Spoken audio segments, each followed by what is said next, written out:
देखिए, आप लोग अपने घर से यहाँ तक आए हैं, यहाँ तक आने का सिर्फ एक टारगेट होता है, जब हमारी इच्छा होती है गवर्नमेंट जॉब की।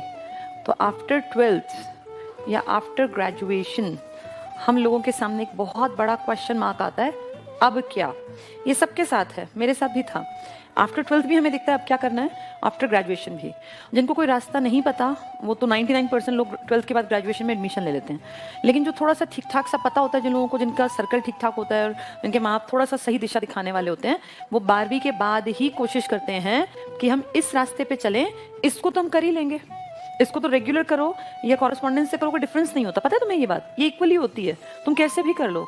मैंने आफ्टर 12th ये वाला रास्ता पकड़ा, और जब मैं 20 ईयर्स की थी तब मैं दिल्ली में गवर्नमेंट स्कूल में टीचर लग गई थी, 20 साल की उम्र में। सन 2003 में मैंने सबसे पहली बार सैलरी ली थी सरकार से।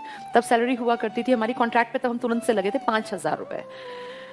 फिर पे कमीशन आया 2006 का, सैलरी बहुत बढ़ी, और 2016 के पे कमीशन के बाद तो आज ये हालत है कि दिल्ली में पीआरटी लगते ही पहली सैलरी ये होती है, टीजीटी की और ज़्यादा, पीजीटी की और ज़्यादा।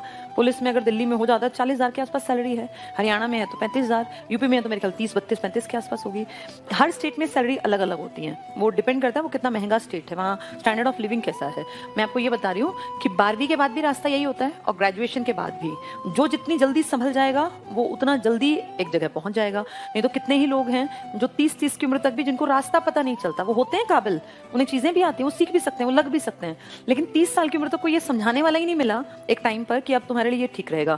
तो हम दूसरे फील्ड में मेहनत करते गए फिर वहां से लौट के आए। जैसे कितने ही स्टूडेंट्स आते हैं बीटेक किए हुए, कितनी ही लड़कियां आती हैं जो बीटेक करके आती हैं, फिर उन्हें लगता है यार नहीं चल रही, बात नहीं बन रही, घर वाले नहीं मानते, सुबह से रात तक की जॉब के लिए, फिर वो कहते हैं हम टीचिंग में जाना चाहते हैं। ऐसी बहुत सारे लड़के हैं, जाना कहीं होता है, कुछ और डिग्रियां कर रहे होते हैं। सबसे बेस्ट होता है गवर्नमेंट जॉब की तैयारी एक एवरेज परिवार के लिए, इससे बढ़िया कुछ नहीं है।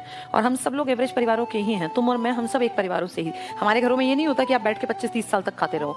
पेरेंट्स 12वीं के बाद एक्सपेक्ट करते हैं कि आप अपने खर्चे लायक कमाने लग जाएं, चाहे आप ट्यूशन पढ़ाएं, आप कुछ भी करें, कम से कम 2-3 साल और देंगे वो आपको, उसके बाद फिर वो परेशान हो जाते हैं, वो ताने भी मारने लगते हैं। वो बिल्कुल नॉर्मल है, कोई भी आदमी अपने घर अपने बेटा बेटी को कितने दिन बैठा के खिलाएगा। तो अपनी कोशिश करनी चाहिए गवर्नमेंट जॉब की जल्दी से जल्दी।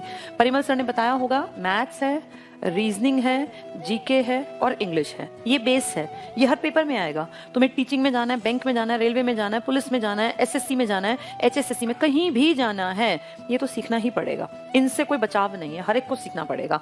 इनको सीखने में 1 साल के आसपास में बहुत अच्छी तैयारी कर सकता है कोई बच्चा, अगर डेडिकेटेड होकर पढ़े तो। टाइम पास करोगे तो 4-5 साल भी लग जाएंगे, लेकिन अगर ये सोचोगे मेरे पास 1 साल है, मुझे 2022 का बेस्ट यूज करना है, बहुत जम के मेहनत करोगे तो 2023 में तुम जॉब में आ सकते हो। कोई बहुत बड़ी बात नहीं है। हाँ, डेडिकेटेड होना पड़ता है, डेली आना पड़ेगा, पढ़ना पड़ेगा, इसका कोई दूसरा सब्सटीट्यूट नहीं है। पर अगर तुम जम के पढ़ोगे तो 100% तुम्हें जॉब मिल जाएगी। जैसा टीचर बताते जाएं वैसा करते जाना, ठीक है।